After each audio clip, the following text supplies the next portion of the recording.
So, hey, you're on Lunch Conversations of Randy and Teddy. And for those who've never met me, I'm Teddy. And I used to be able to say the shiny top guy over there is my sidekick, Randy, but now I have two shiny top guys.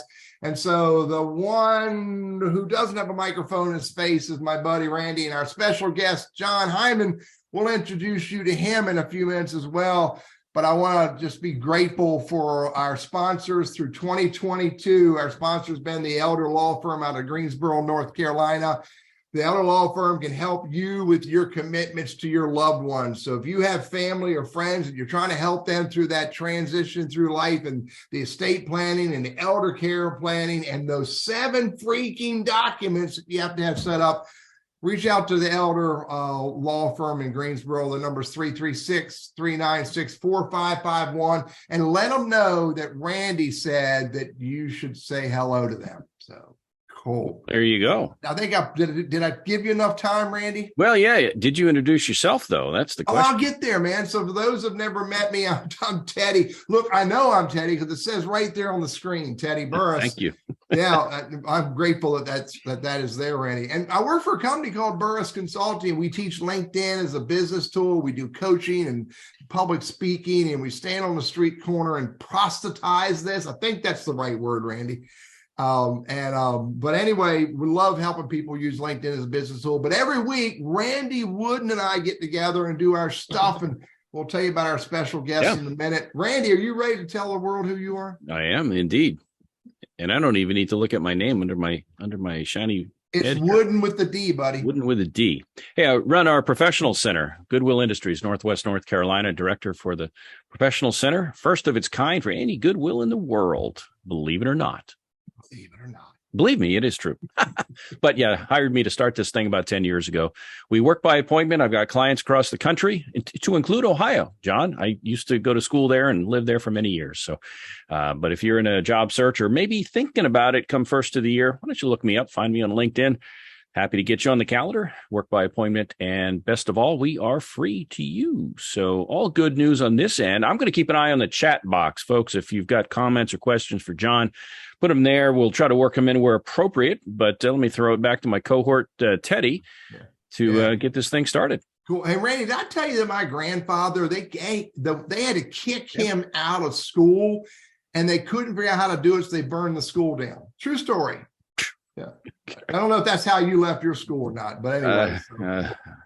I don't know. Hey, our special guest today is Jon Hyman. The conversation today is all about labor unions. And I know we're in North Carolina, and those are bad words in North Carolina, but I think it's important for us to talk about what this is all about, what this insurgence is about in regards to labor unions and how they'll impact us.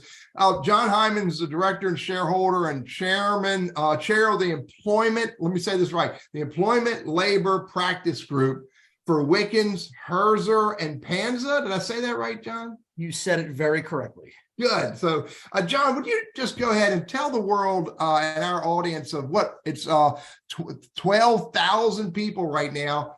Tell us a little bit more about who you are, and then we'll start this chat. Yeah, I'm a management side labor and employment lawyer. I've been doing this for 25 years, representing businesses through all aspects of their labor and employment disputes, both as what I like to call kind of outside in-house counsel for businesses, as well as a litigator for those businesses that don't have the foresight to call me before they make a decision. They get themselves sued, and then I got to come in on the back end and bail them out. More recently, I've also started working as a craft brewery attorney, representing craft breweries, both in their employment needs and more generally in kind of the business needs that kind of help get breweries formed and running. I'm a podcaster, I'm a blogger, I'm a dad, both the kids and dogs, and I'm a failed game show contestant. Uh-oh. Oh, cool. Well, you got Teddy's attention when he said you deal with craft beers, so that's a good thing. And you got my attention with this game show. So what game show did you fail on? Who Wants to Be a Millionaire?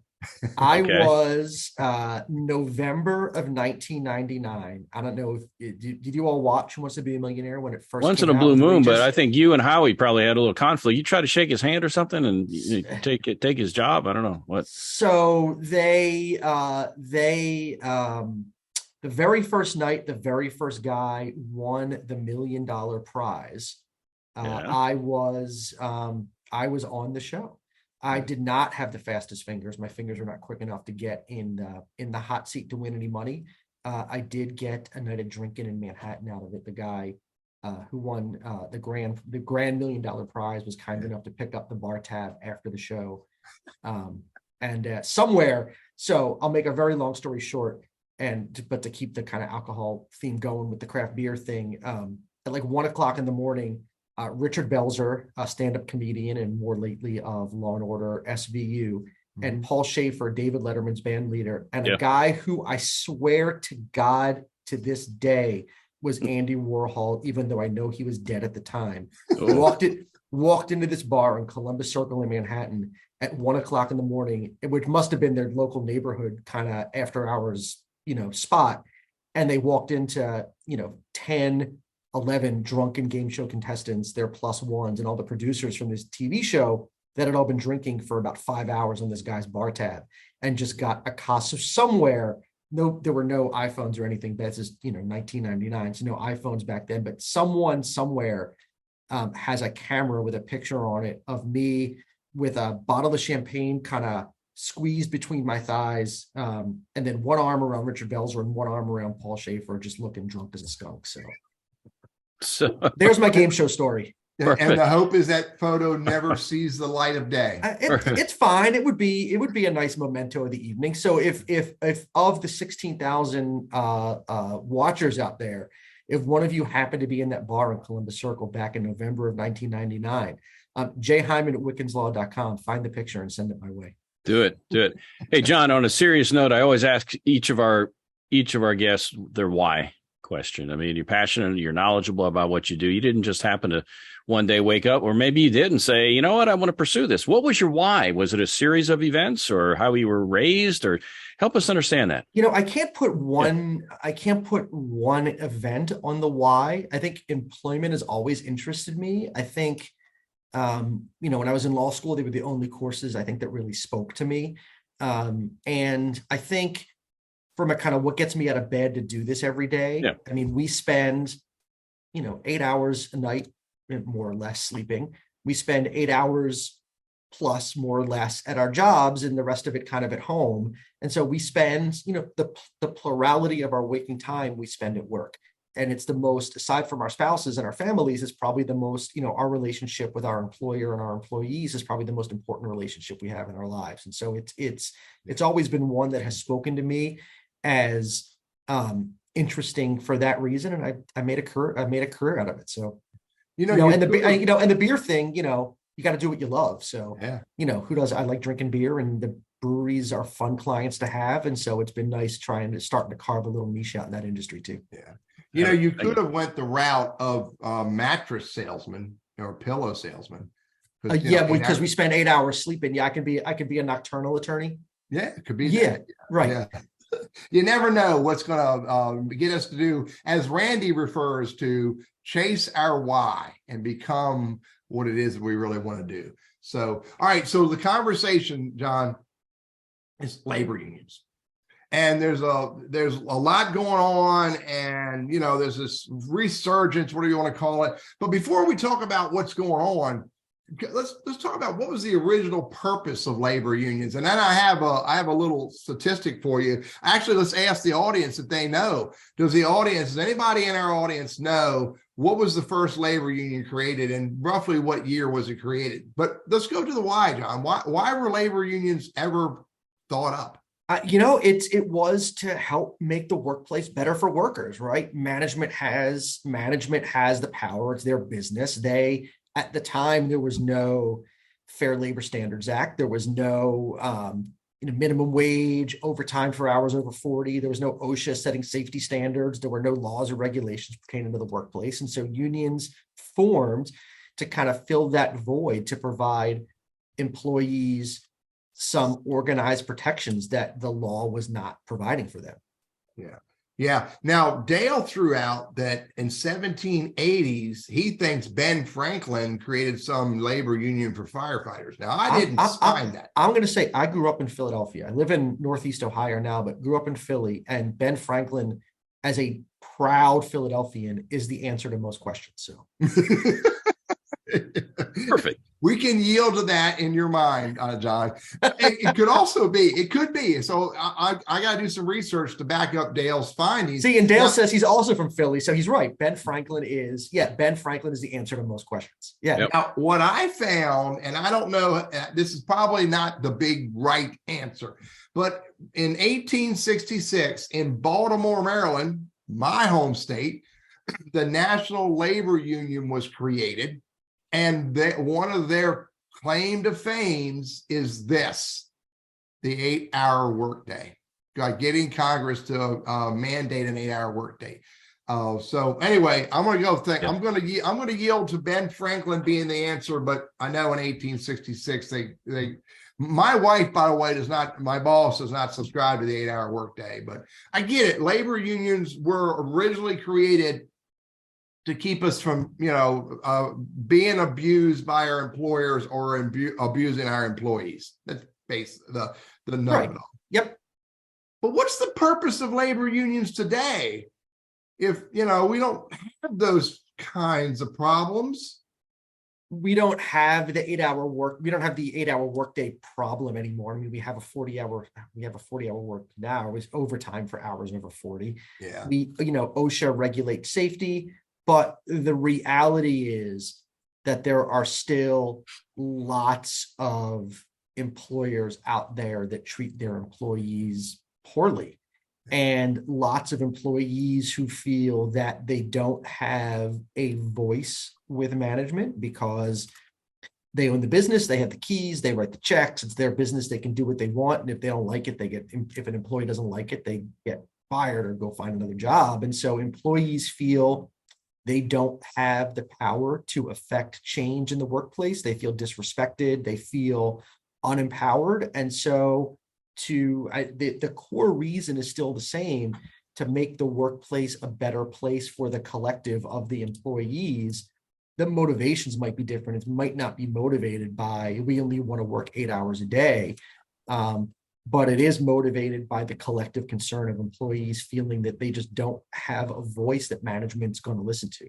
Yeah, I get it. And right now, I think, what's the phrase? I think you coined this phrase in an earlier conversation with me, and that there's a perfect storm going on that is fueling this whole conversation and the actions that are happening with unions. Speak a little bit about this perfect storm that's going on, Dale.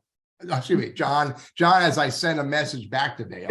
Yeah, it's been an interesting couple of years. I think there's a couple of factors that have come together to create an environment that has been ripe for unions to kind of have their moment in the sun and organize at a level that we haven't seen in 4, 5, 6 decades here in the US.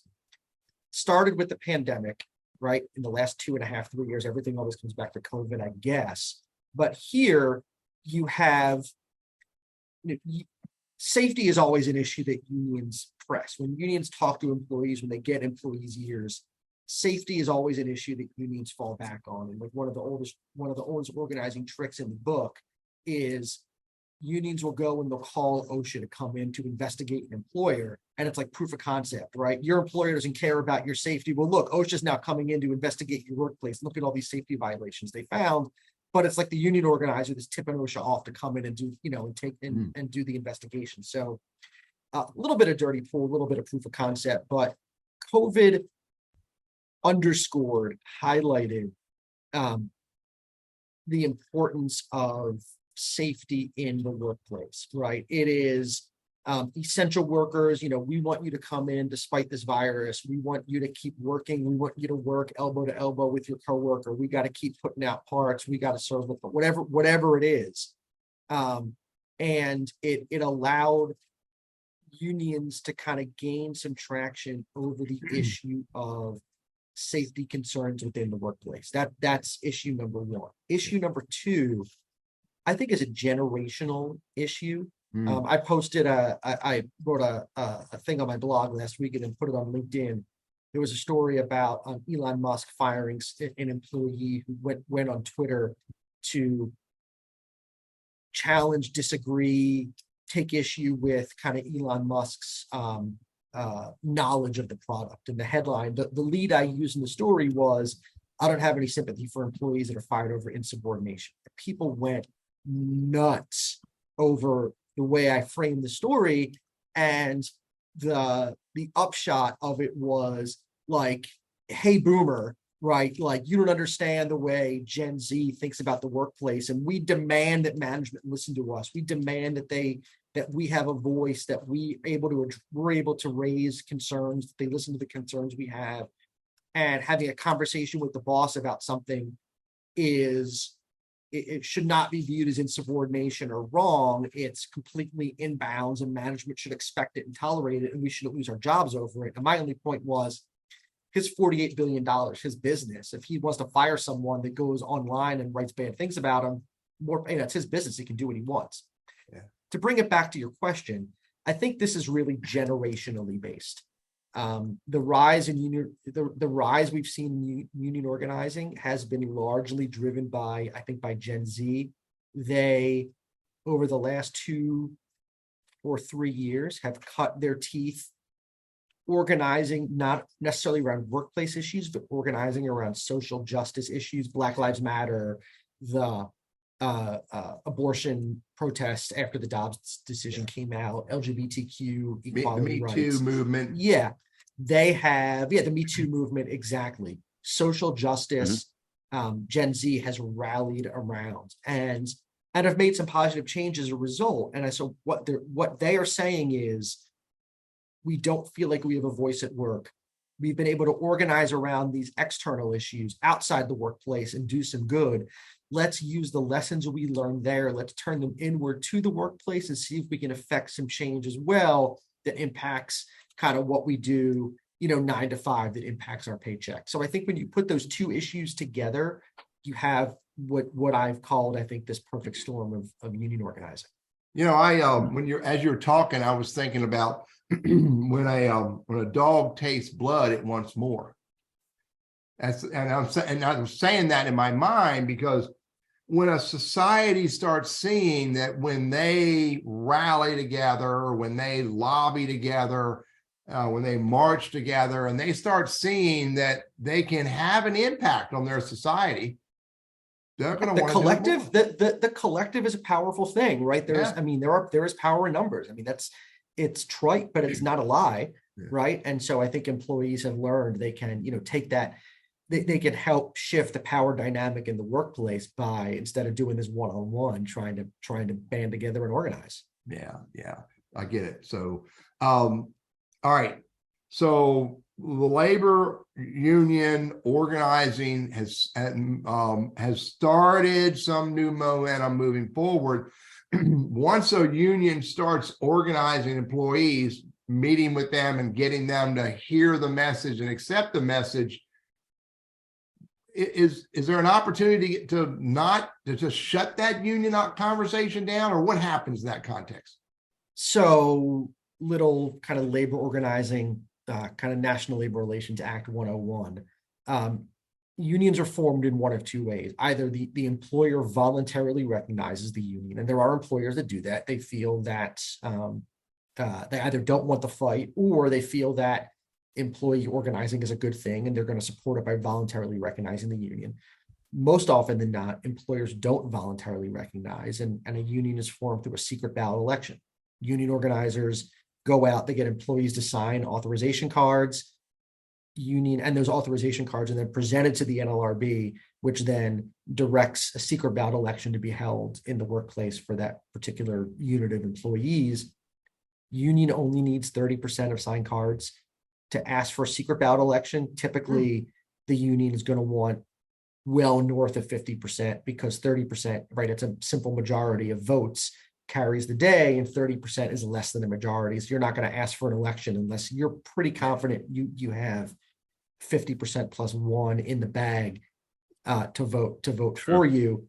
And then within 3, 4, 5 weeks between when the NLRB directs the election be held, within 3, 4, 5 weeks the election is held. And so you have the employer has a very short time frame to get its message out to employees as to why they shouldn't vote for the union. So are there things employers can do? Yes, there's very strict rules in terms of what employers can and can't say during an organizing campaign.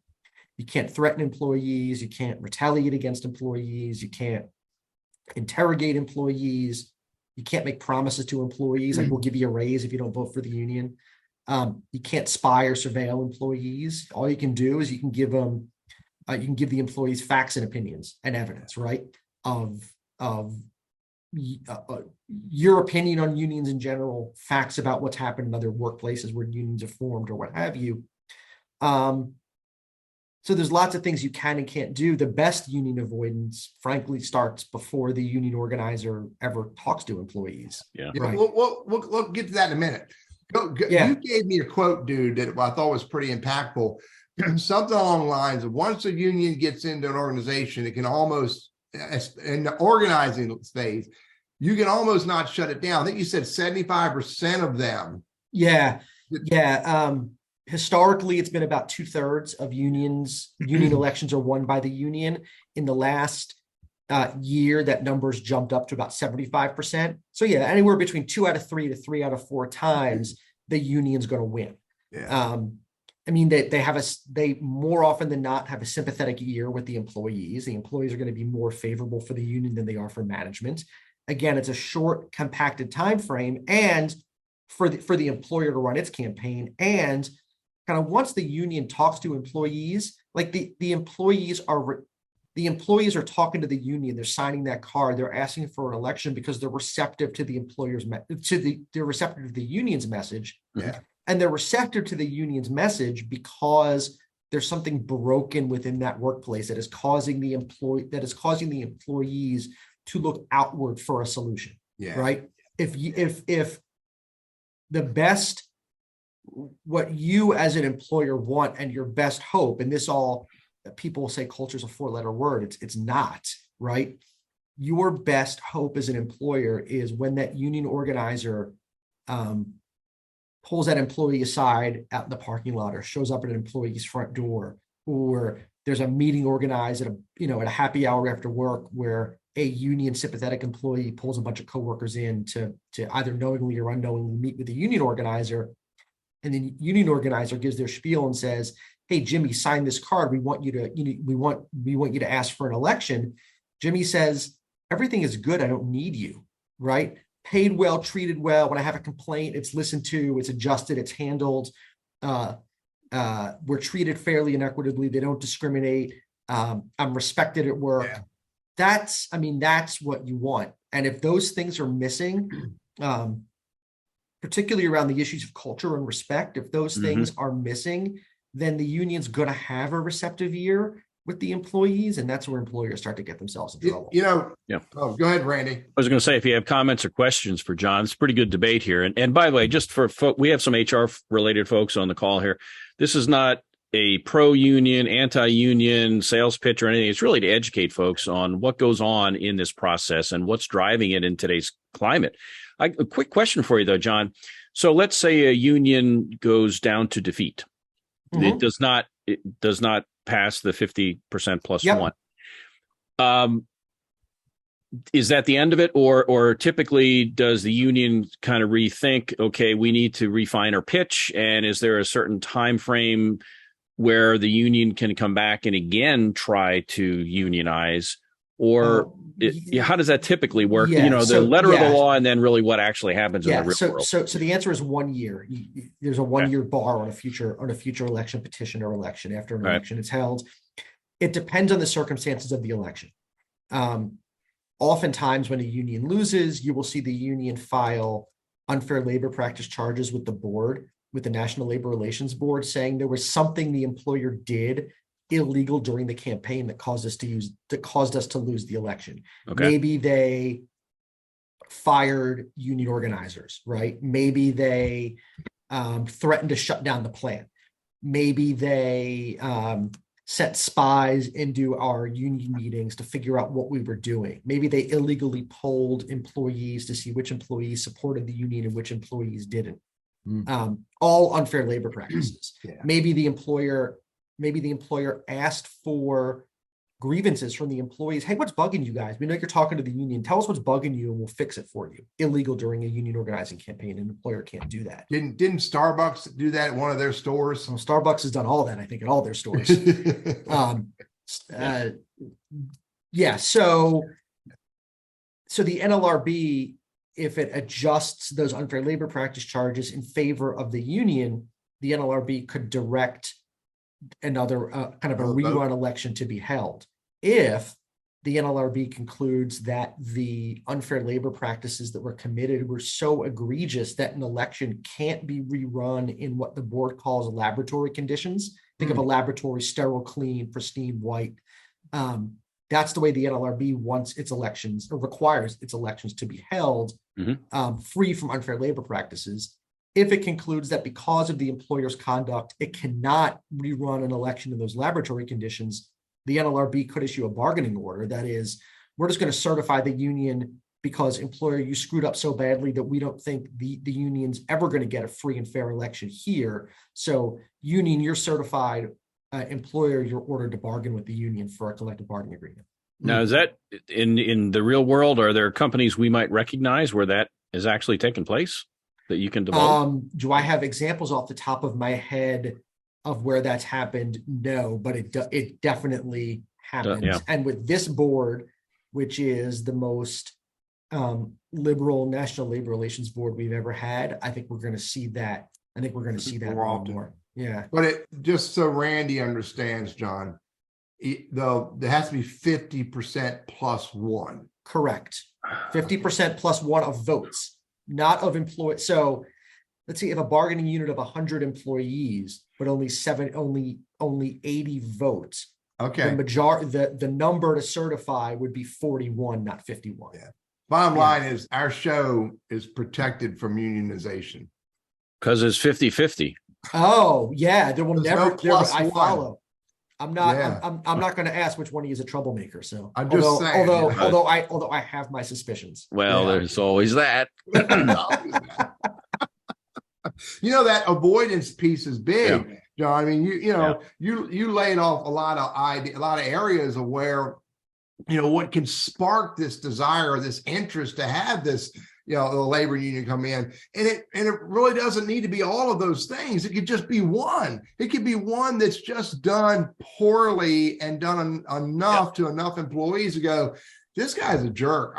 We want this just for one thing. Yeah, bad supervisors, bad managers. It often does not take much. There was a story I just read of in Olive Garden in Kansas where the manager sent out a note to all the employees in the restaurant saying there will be no more days off allowed without documentation. If if your dog died, you better bring that dead dog to work to prove to me that your dog died.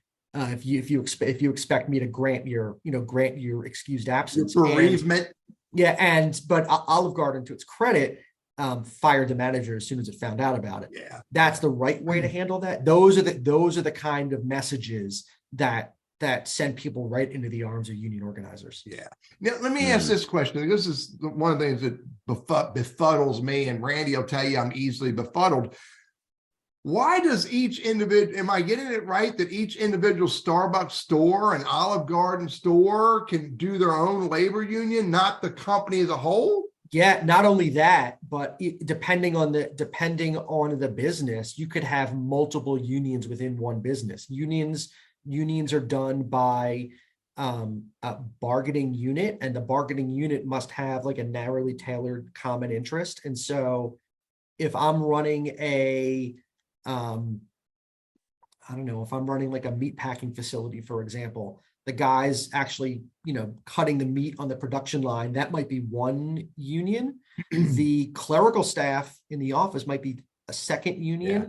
And the people working on the trucks, shipping and receiving might be a third union. So you could have multiple unions you're dealing with. It's interesting.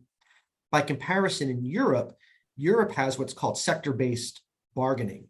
Labor unions are much more prevalent in Europe than they are here. And part of the reason why is because the unions are organized not by workplace or unit within the workplace, but by sector. And so rather than Starbucks store 1742 being organized by a union, it's going to be just one union is going to represent all baristas at all coffee shops nationwide.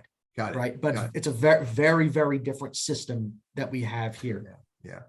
Hey, you're on Lunch Conversations with Randy and Teddy. Our special guest today is Jon Hyman, and the conversations about the rise of labor unions across the country. Lunch Conversations with Randy and Teddy is sponsored in part by the Elder Law Firm. They've been our sponsors throughout 2022, and we appreciate them being here and helping us. Who's important to you and how you plan to honor your responsibilities for them is also important to the Elder Law Firm. So reach out to them if you need help with estate planning, elder care planning, or those 7 documents that are so critical. They're in Greensboro, North Carolina. The number is 336-396-4551. John, this is good. Randy, you got something? Well, yeah, in the chat, there are a few questions. We might want to work a couple of them in. You want to do that now? Okay. Yeah, go ahead. All right. So is it a generally accepted practice that if 50% or greater of an existing union wants to dissolve, that the union can it be dissolved? And what does the overall union, the NLR, well, not NLRB, but what does the overall union, the original organizers, what's their say in this? If 50% or more say, I'm not sure we did the right thing here. So a union gets formed through a representation petition. It gets dissolved through a decertification petition.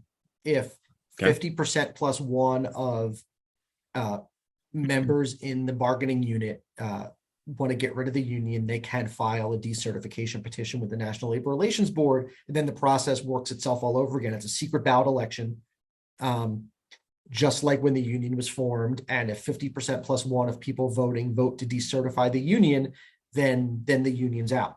Couple of important caveats. How long does it take turnaround time? So let's say the union passes and it's a union. Can a week later the other folks go, we don't want this and we think we can change some hearts and minds here, and a week later they start the process to reverse it, or what? How does that work? No. So I was going to say there's a couple of caveats. One being that once the union is certified, employees are stuck with it for a year. It's the certification bar rule. Once the union's certified, you're stuck with it for a year. So a year's got to pass before you can vote for the union or try to vote out the union. Starbucks was the first Starbucks to successfully organize in Oklahoma. Their employees filed a decertification petition with the NLRB saying, it's like 6 months later, saying we changed our mind. We don't want this union anymore. Probably because they were seeing the pay raises and better benefits that the Starbucks was giving to employees in non-union stores. They were like, we want that too, but you're stuck with them for a year. So that petition will likely, if it hasn't been dismissed already, it will be, because it was filed 6 months. It was filed 6 months too early. Yeah.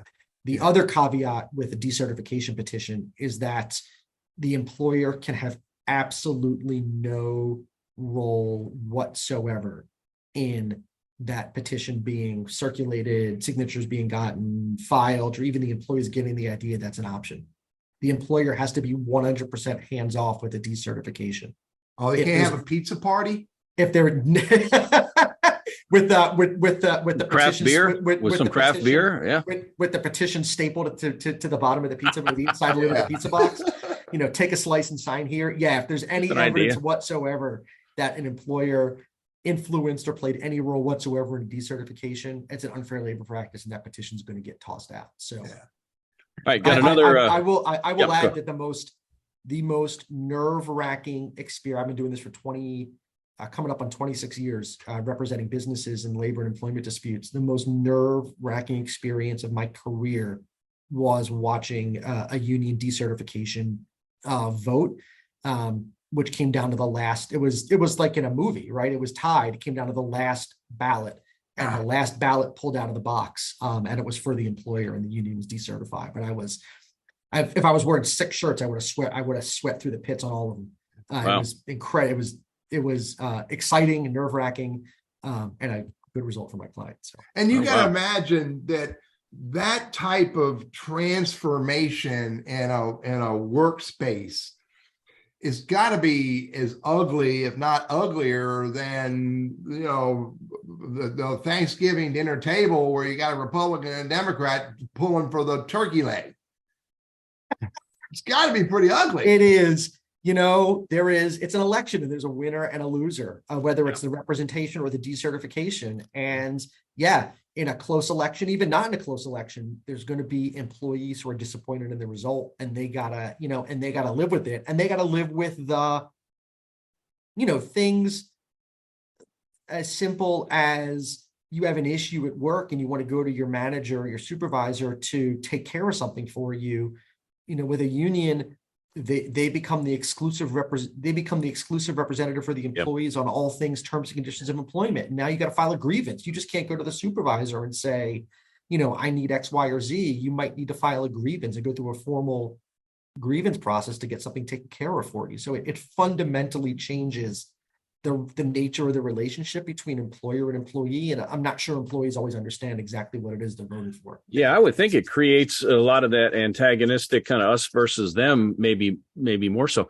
All right, so here's a quick scenario. All right, and I'm making this up as I go, but let's say the union decertifies. All right, and I know you can't retaliate and all that, but I'm sure people have long memories. And if I know Burriss over here was the driver behind this union thing, and now that it's decertified, well, guess what? You don't have any power, Teddy.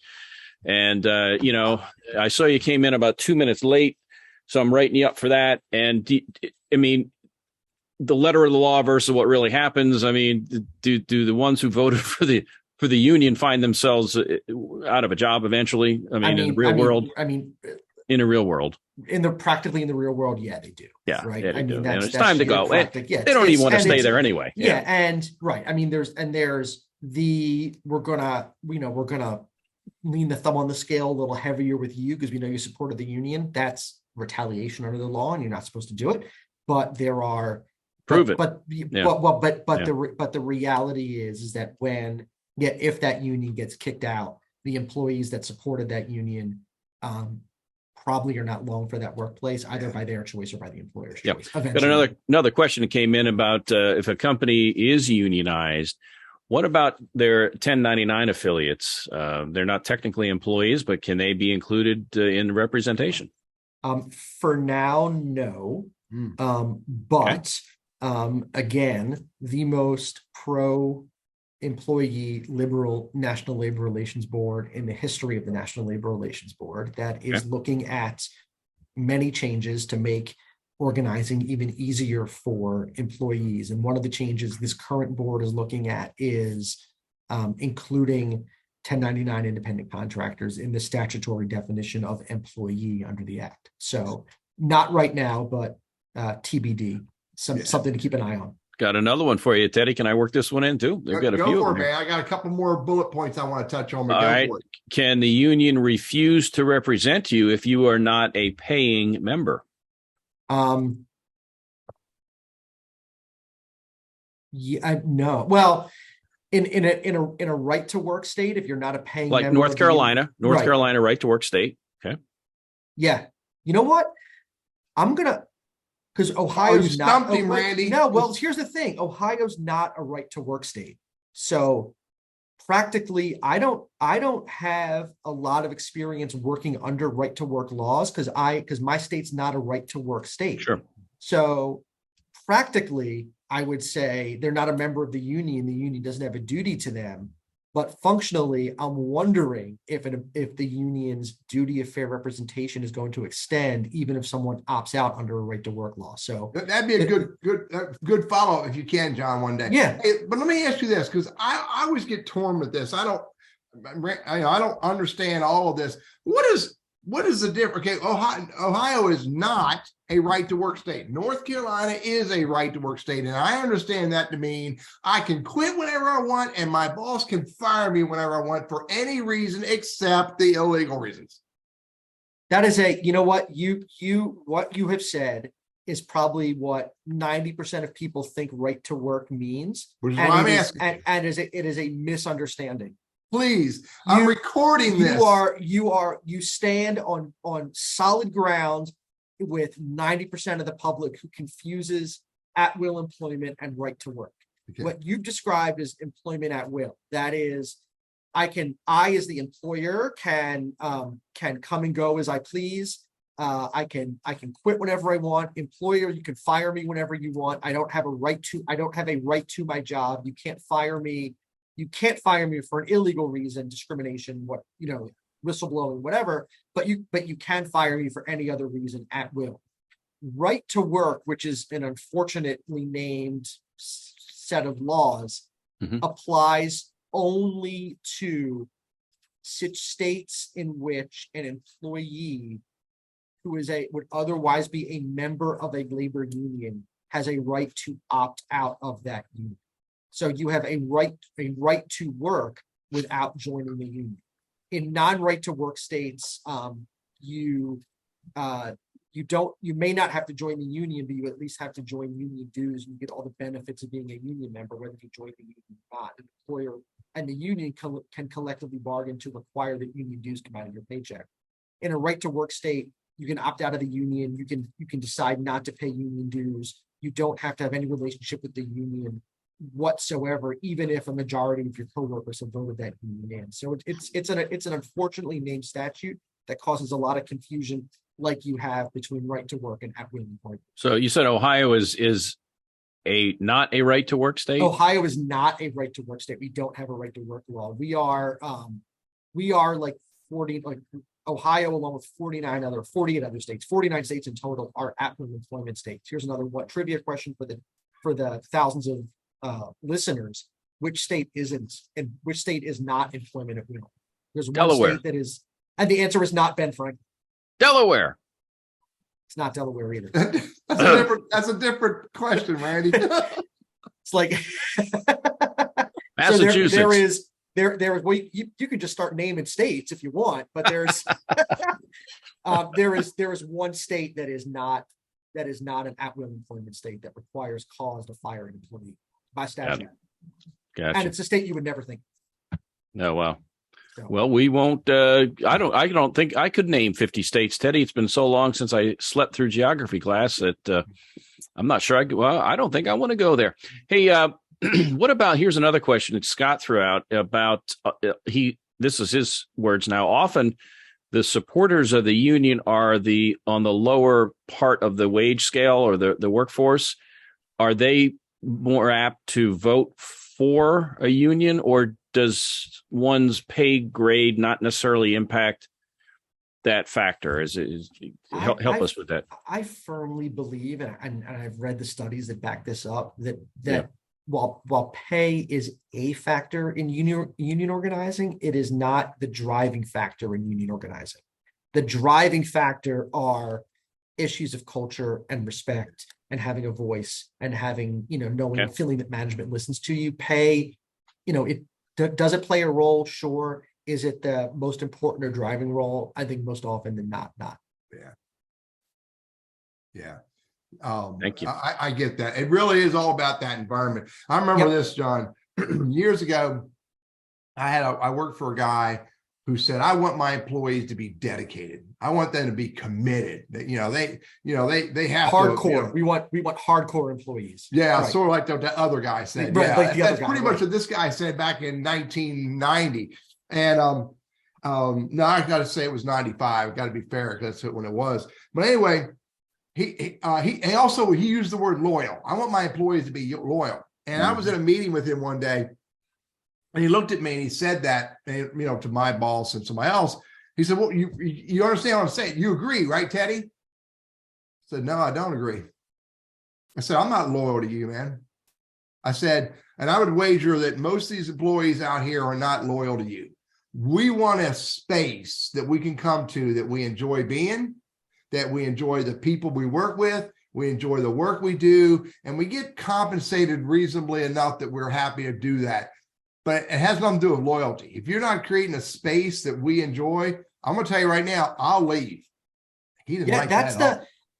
That's the bargain, right? I work, you pay. That's the bargain. And that bargain can break down for any number of reasons. But I tell people all the time, you don't owe your employer anything, and they don't owe you anything. As long as you get paid, as long as they pay you for the work you do, your bargain's complete, and they don't owe you anything else. And when the economy takes a downturn or they need to make changes, I mean, they're not looking out for you, and you shouldn't look out for them either. If you get a better opportunity that you think is better for you, take it, right? Because your employer's not gonna do anything different in regards to you. Yeah.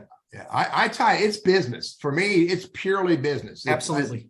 If I don't like this business relationship, I'm firing you and I'm gonna go somewhere else. So, Eddie, what, are you trying to say something? No, we're good for right now, Randy. But you did have that conversation with HR, right? Oh, we'll get to that later. So, you got any more questions, Randy, or scroll through the questions, because I got another bullet. I can make one up, but no, well, yeah, there was one, but now I've kind of lost that one. We'll work on that while I work on this other conversation I wanted to have, and that is that there are significant legal changes coming. Yeah, I think, John, earlier on you said that there was a big old list that was written up. Jennifer Abruzzo, who was appointed to be the general counsel of the National Labor Relations Board, who was appointed by Joe Biden, who's the most pro-labor president we've ever had in the history of the United States, has written up a 100-page report detailing all of the changes in the National Labor Relations Act that she wants to put forth as a matter of, as general counsel, she decides kind of what complaints get filed, and so she has an agenda that she can push through what issues she pursues through litigation, and she's got lots of issues she wants to pursue. She wants to, for example, she wants to make captive audience speeches during union organizing illegal. That is where you pull all your employees in a room and tell them, these are all the reasons why we don't think you should support the union. She wants to make them illegal. Right now, this is one of the biggest tools employers have during that compacted time frame once the petition is filed to kind of get their message out to employees. She wants to make that illegal.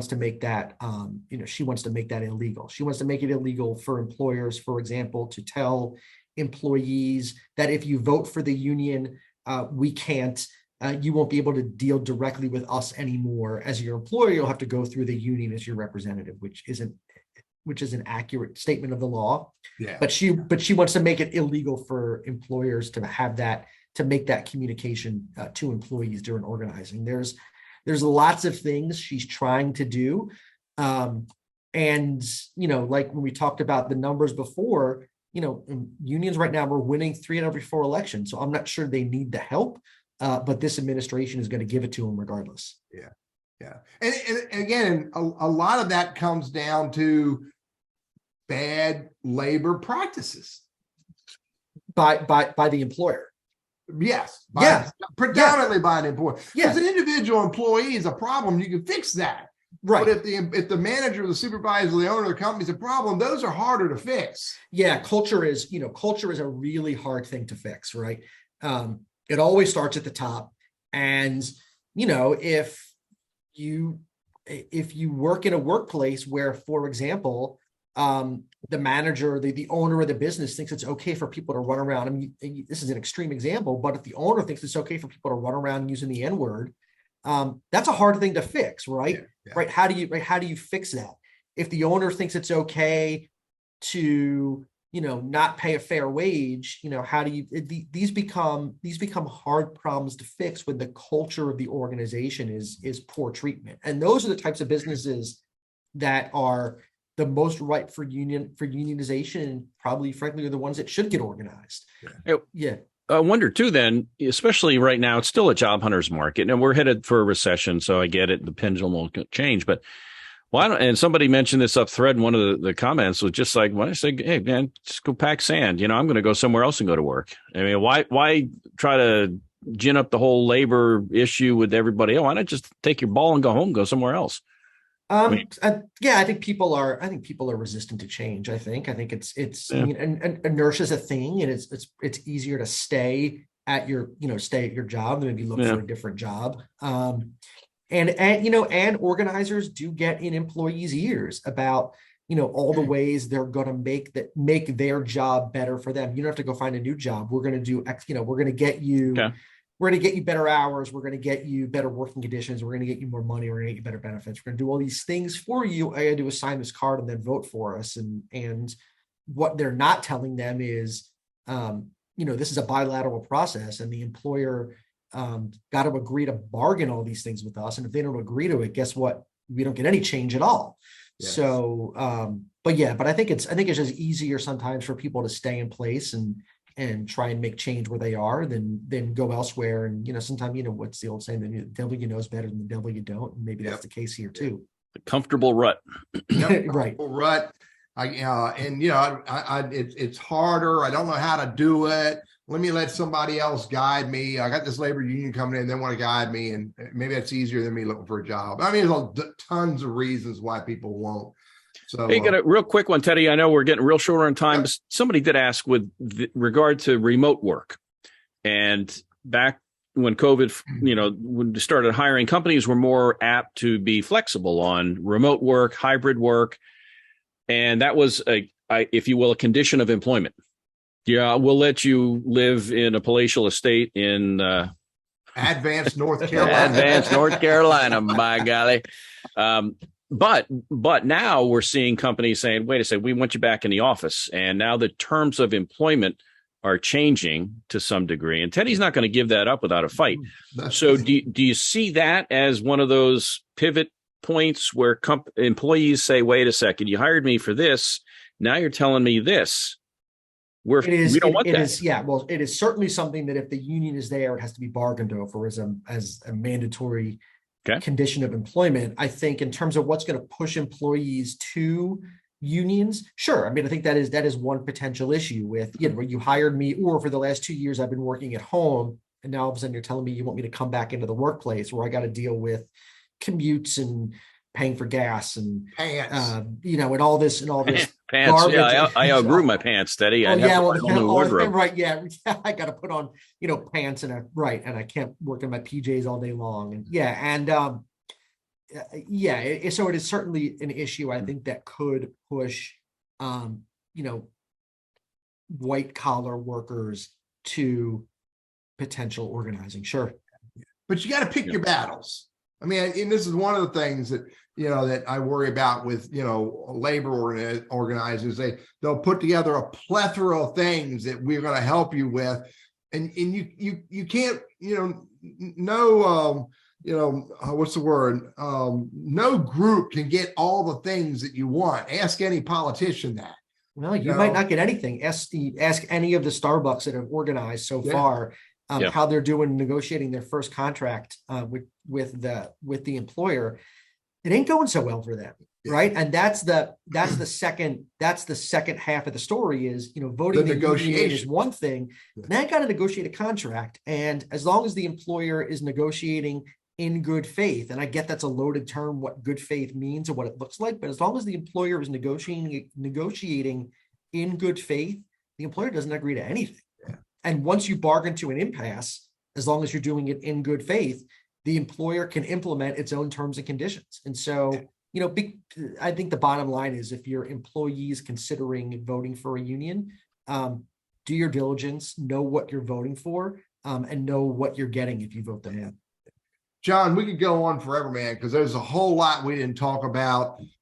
We didn't talk about some of the examples that you and I chatted about earlier. We didn't talk about the railroad industry and that huge problem that the federal government had to step in and do what they could to resolve. Thanks a lot, buddy. Appreciate you coming in. My pleasure. Anytime. Honestly, anytime. I appreciate it. Is there one thing that you didn't say that you need to make sure you drop right now?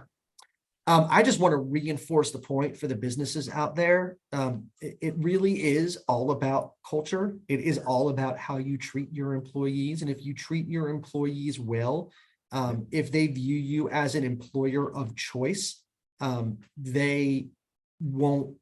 they shouldn't run to a union. So be an employer of choice for your employees, not an employer of opportunity for the labor unions. And Randy has said for 139 weeks now that I'm his employer of choice for noon on Wednesday.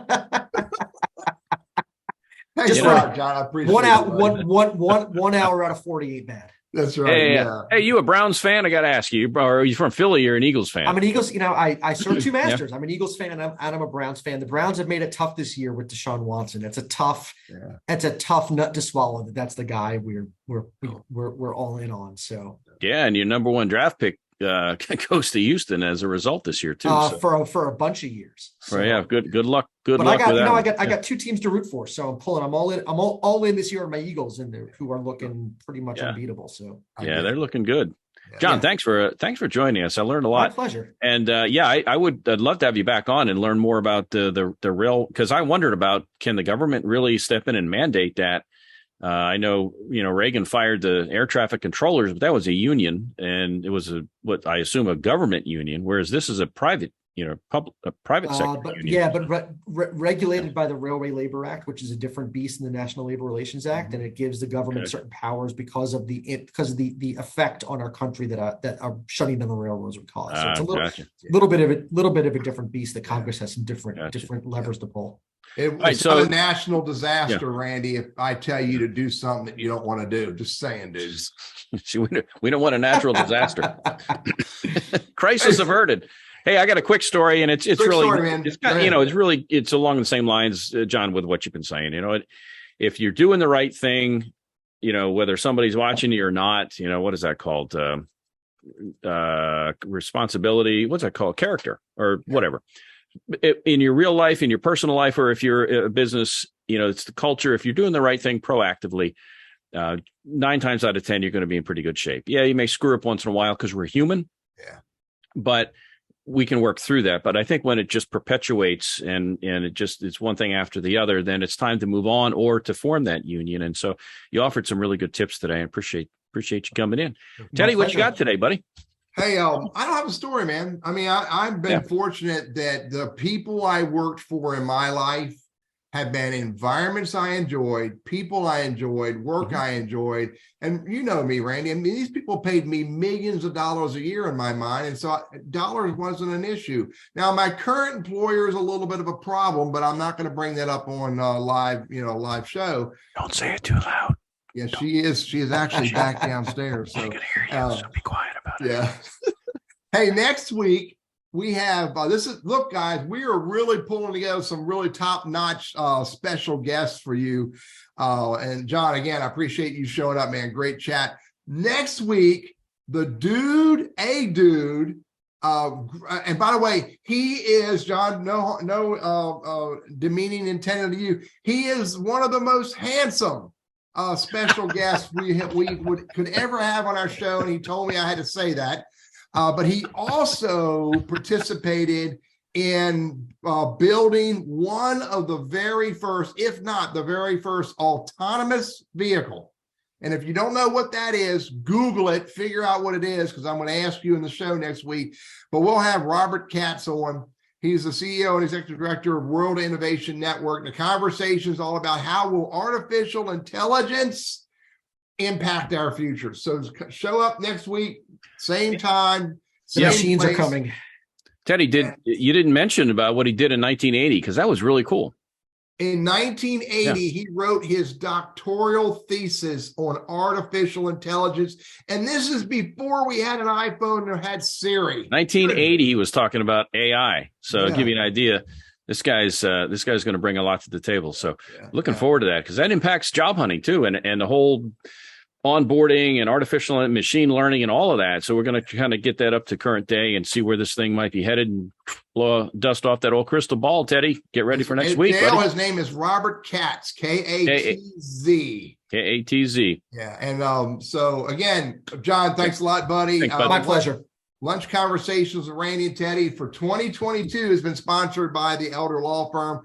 We really appreciate their help this year. And if you have a need for anything related to elder care or estate planning, reach out to the Elder Law Firm. Randy, I'll talk to you another day. John, we'll talk another day. Our Cheers, audience, guys. thank you for being a part of our show.